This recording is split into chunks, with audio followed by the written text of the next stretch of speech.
오늘도 성경 충만을 사모하여서 새벽을 깨우며 기도의 자리에 나오신 귀한 대양의 가족들을 환영하고 축복합니다. 기도하겠습니다.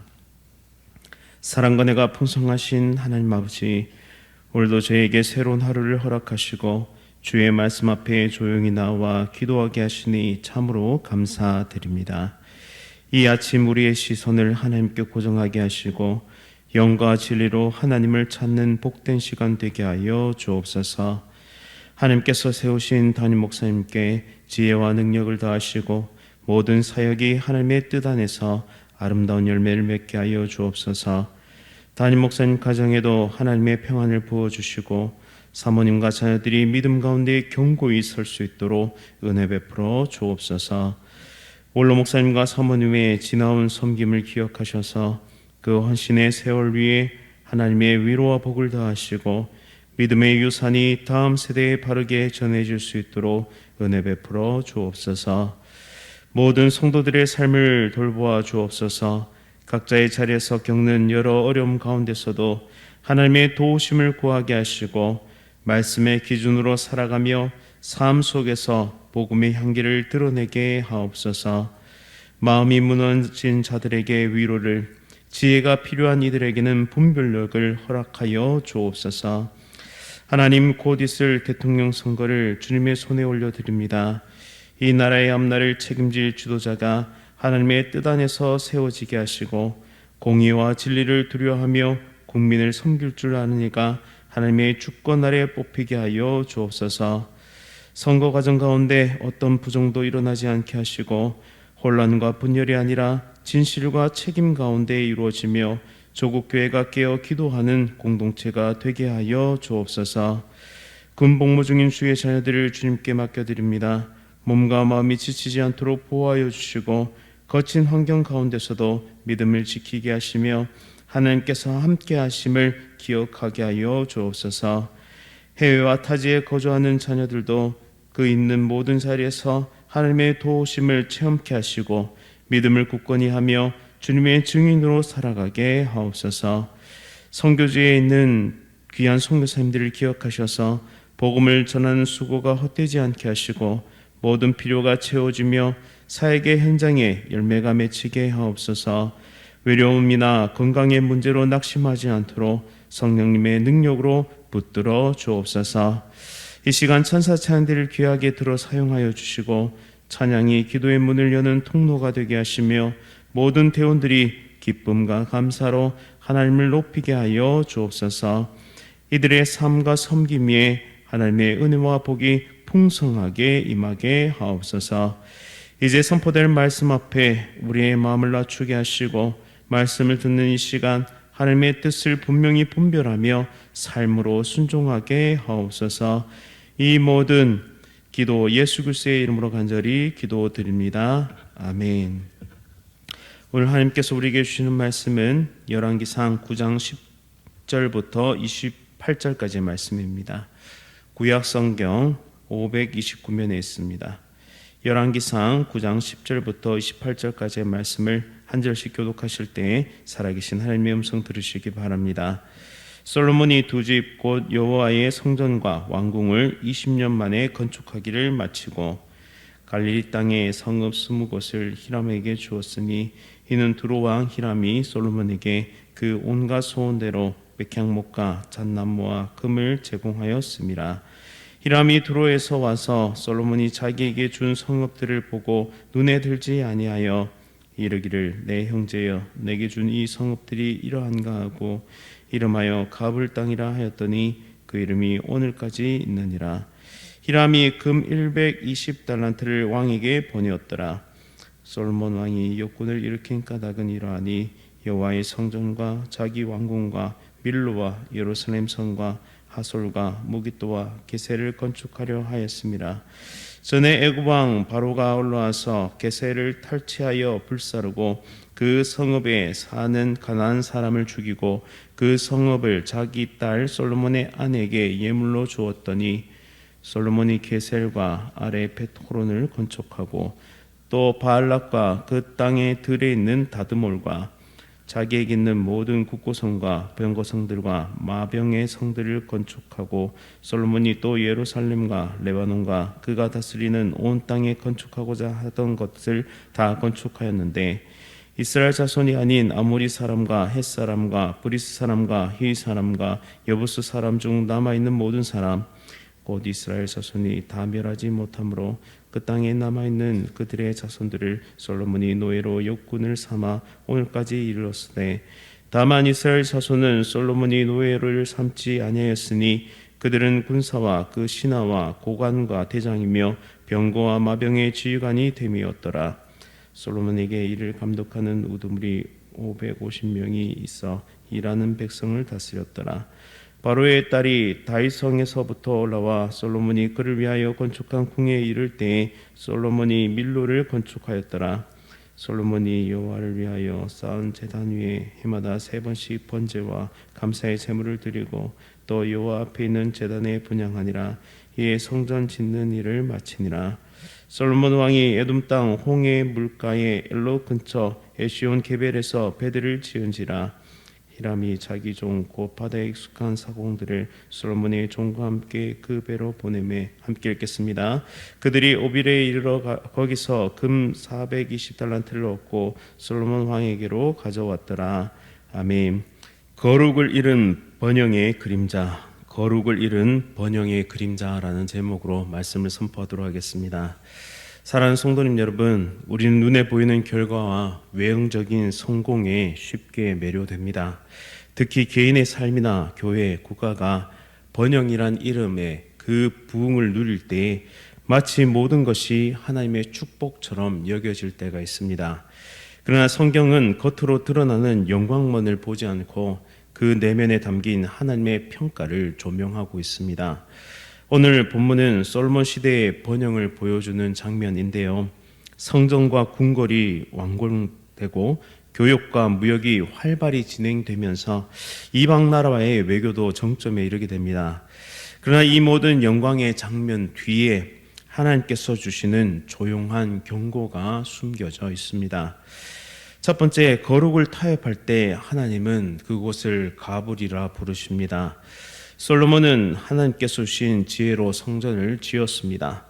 왕궁까지 함께 짓는데 총 20년이 걸렸습니다. 이 모든 것은 하나님의 은혜로 가능한 것이었는데요. 그런데 성전과 왕궁이 완성된 후 성경은 우리가 주의 깊게 살펴야 할 한 장면을 보여줍니다. 그것은 바로 솔로몬이 성전과 왕궁 건축의 보답으로 히람에게 갈릴리 지역의 20성읍을 넘겨준 사건입니다. 이 성읍들은 하나님께서 조상들에게 약속하신 거룩한 땅이었습니다. 하지만 솔로몬은 그 거룩한 땅을 경제적인 계산 속에 포함시켜 버렸죠.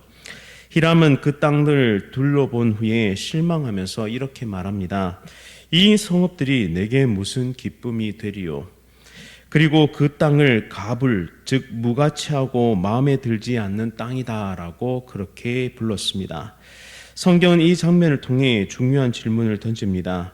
하나님께 드려야 할 것을 우리는 너무나 쉽게 사람과의 거래에서 넘겨주고 있지는 않은가? 거룩한 것을 가볍게 여길 때 우리의 믿음은 흔들리기 시작합니다. 처음에는 좋은 관계였습니다. 히람은 솔로몬에게 성전 건축을 위한 자재를 제공했고 솔로몬은 히람에게 식량으로 보답했습니다. 하지만 시간이 지나가면서 이 아름다운 협력이 단순한 거래로 바뀌기 시작했습니다. 결국 솔로몬은 거룩한 땅을 대가로 넘겨주고 말았죠. 오늘 우리의 삶도 이와 비슷할 수 있습니다. 하나님께서 주신 시간과 에너지를 세상의 성과와 효율을 위해서 쓰고 있지는 않습니까? 처음엔 믿음으로 시작한 사역의 관계가 어느새 조건과 계산으로 바뀌지 않았습니까? 거룩한 것을 쉽게 다루는 순간 우리의 신앙은 타협의 길로 들어서게 되는 것입니다. 세상의 불만보다 더 무서운 것은 하나님의 침묵입니다.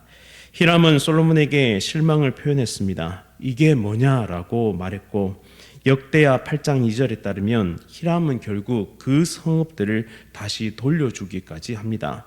사람의 입장에서 보면 실패한 거래였죠. 그런데 흥미로운 것은 하나님은 아무 말씀도 하고 있지 않으신다라는 것입니다. 책망도 징계도 없었습니다. 그러나 이 침묵은 무관심이 아니라 하나님의 경고입니다.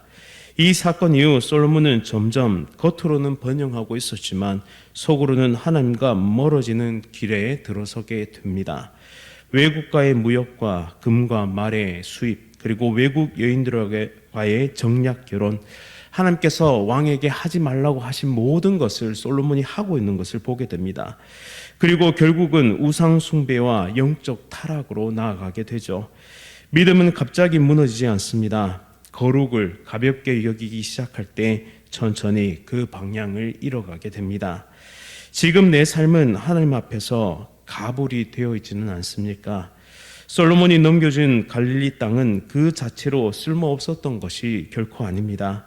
문제는 그 땅이 하나님의 뜻과 상관없이 거래의 대상이 되었다는 것이죠. 오늘 우리의 삶도 돌아봐야 합니다. 하나님께 드려야 할 시간과 정성과 마음이 세상을 혹은 다른 곳을 향하고 있지는 않습니까? 내 관계나 사역이 하나님보다 사람 눈치를 보며 결정되고 있지는 않습니까? 결과만 좋으면 된다는 생각으로 하나님 앞에서 타협하고 있는 부분은 없습니까? 하나님은 오늘도 우리에게 이렇게 묻고 계십니다. 내가 너에게 맡긴 거룩한 것들을 너는 어떻게 사용하고 있니? 그것이 정말 너에게 유익하니? 가불이라 불리는 선택이 없기를 바랍니다. 가불이라 불린 땅은 단지 스무 성읍만이 아닙니다. 그것은 하나님께서 받은 것을 어떻게 다루고 있는가를 보여주고 있는 거울인 것이죠. 아무리 크고 위대한 일을 했더라도 그 과정에서 하나님의 뜻과 기준이 무너졌다면 하나님은 조용히 이렇게 말씀하실 것입니다. 그것이 곧 가불이다. 우리 삶에 적용해 볼 수 있기를 원합니다. 내 삶 어느 부분에서 하나님은 그것이 가불이다라고 말씀하실지 모르는 그런 영역은 없습니까? 만약 그런 것이 있다면 하나님께 겸손히 엎드려서 회개하고 다시 거룩함을 회복할 수 있는 우리 모두가 될 수 있기를 간절히 바랍니다. 두 번째로, 거룩을 지키지 않으면 번영은 결국 짐이 되고 말 것입니다. 앞에서 살펴본 가불 사건은 하나님께 주신 거룩한 땅이 사람과의 거래 대상이 되면서 결국 무가치하다는 평가를 받게 된 이야기였습니다. 겉으로는 성공처럼 보였지만 하나님 보시기에는 거룩이 무너진 순간이었죠. 이제 이어지는 본문은 성전과 왕궁 이후에 솔로몬이 벌인 전국적인 건축 프로젝트를 다루고 있습니다. 하솔, 무깃도, 게셀, 벳호론, 다말 같은 성읍들이 요새화됩니다. 그리고 나라 전역에 국고성과 병거성, 마병성이 지어지게 되죠. 겉으로는 체계적이고 안전해 보였습니다. 하지만 안을 들여다보면 거룩보다는 성과, 하나님의 뜻보다는 행정적 효율이 중심에 있었던 것으로 보입니다. 하나님은 겉모습보다 중심의 목적을 보시는 분이신데요. 이스라엘은 단지 힘 있는 나라가 아니라 하나님의 임재가 머무른 나라, 제사장 나라로 부르심을 받았습니다. 그래서 성전은 단순한 건물이 아니라 하나님이 우리와 함께 하신다는 그런 영적인 상징물이자 실체였습니다. 하지만 솔로몬이 성전과 왕궁을 완성한 후에도 건축은 끝나지 않습니다.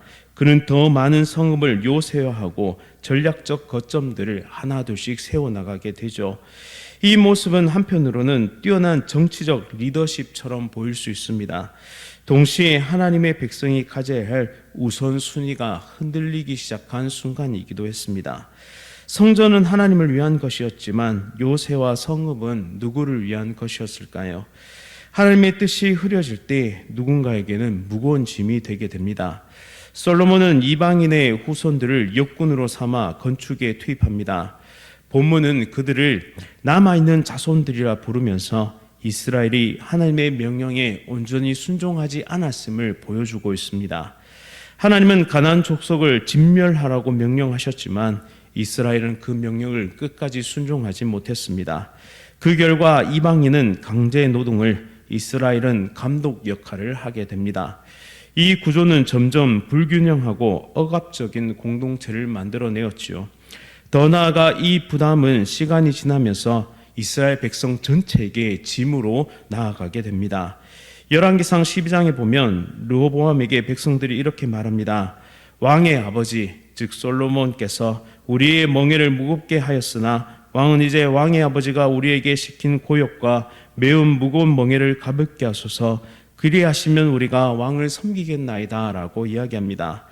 한때는 영광의 일이 시간이 지나면서 공동체 전체를 누르는 멍에가 되고 만 것입니다.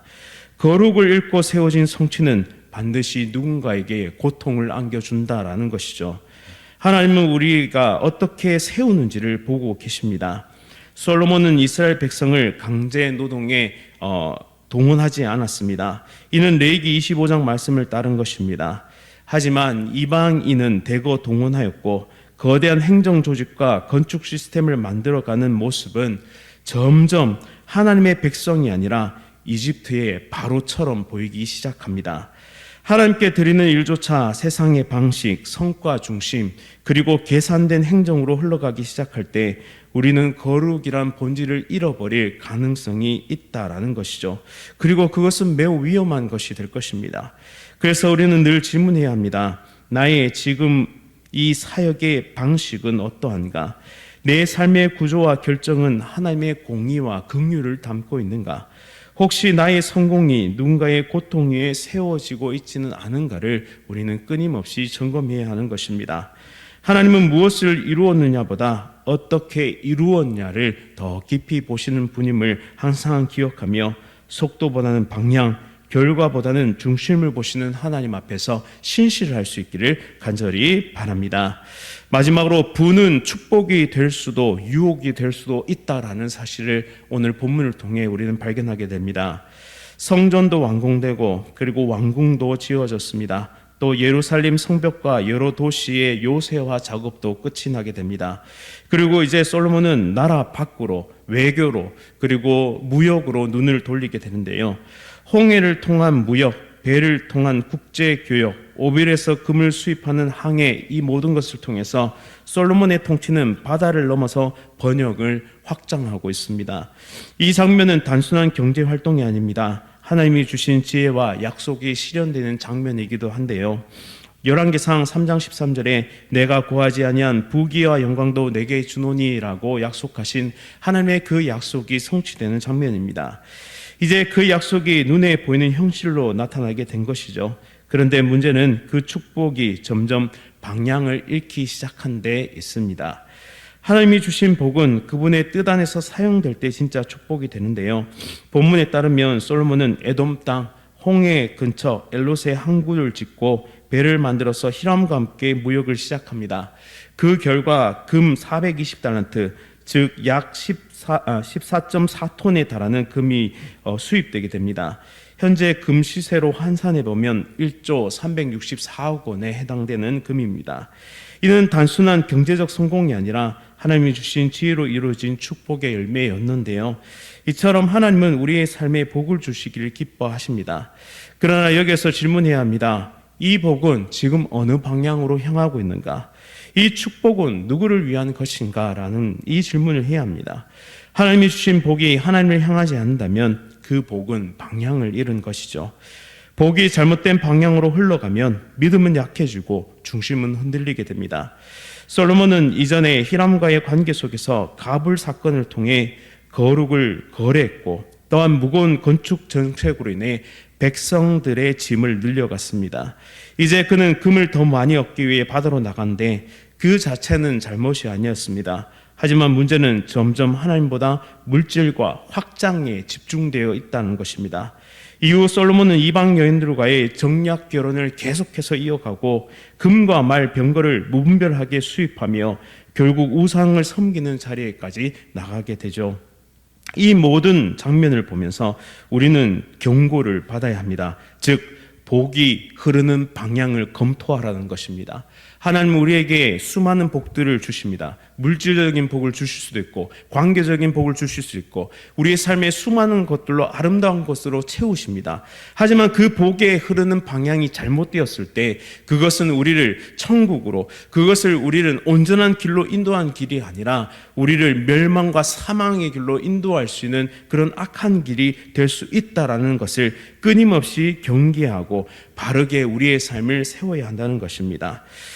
즉 내가 가진 영향력과 자원을 하나님 나를 위해 쓰고 있는가, 아니면 나를 위한 삶에만 집착하고 있는가, 이 질문을 스스로에게 던져보면서 오늘 하루를 믿음으로 살아있는 거룩한 주의 백성들 다 되시기를 간절히 바랍니다. 말씀을 기억하면서 함께 기도하겠습니다. 사랑과 은혜가 풍성하신 하나님 아버지, 삶의 모든 상황 속에서 모든 사역 가운데 하나님의 뜻이 먼저 자리할 수 있도록 은혜 베풀어 주옵소서. 거룩을 지키는 것이 성취보다 중요함을 늘 기억하게 하시고 하나님께 주신 복을 감사하며 하나님의 사역을 위해 드릴 수 있는 정직한 마음을 주시옵소서. 결과가 아니라 과정에서, 번영이 아니라 순종에서 하나님 앞에서 온전히 서가게 하시고 그 가운데 더욱 믿음의 사람으로 빚어갈 수 있도록 은혜 베풀어 주옵소서. 우리에게 주신 복의 방향이 올바른 방향인지를, 거룩한 것을 타협한 거래는 없었는지를, 누군가의 짐위에 세워진 나의 성취는 없었는지를, 하나님께 주신 복을 나 자신을 위해 쌓고 있지는 않은지를 끊임없이 점검하며 우리의 믿음의 길을 바르게 온전하게 걸어갈 수 있는 하나님의 복된 백성 될 수 있도록 은혜 베풀어 주옵소서. 이 모든 말씀 예수 그리스도의 이름으로 간절히 기도드립니다. 아멘. 하늘에 계신 우리 아버지여, 이름이 거룩히 여김을 받으시오며 나라가 임하시오며 뜻이 하늘에서 이루어진 것 같이 땅에서도 이루어지이다.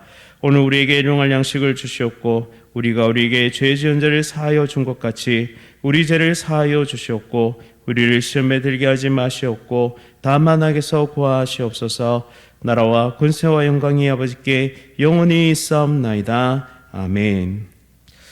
오늘은 웅창교회 박친태 목사님을 위해 함께 기도하겠습니다. 성경 통독을 통해 온 교회가 큰 은혜를 받고 신앙이 자라갈 수 있도록 직분자들에게 성령으로 기름 부어주셔서 사명 잘 감당할 수 있도록 초대교회의 아름다운 모습이 회복되는 교회 될 수 있도록 성경 통독과 직분자의 성령 충만과 초대교회의 아름다운 모습 회복을 위해서 웅창교회 박진태 목사님 위해 함께 기도하겠습니다.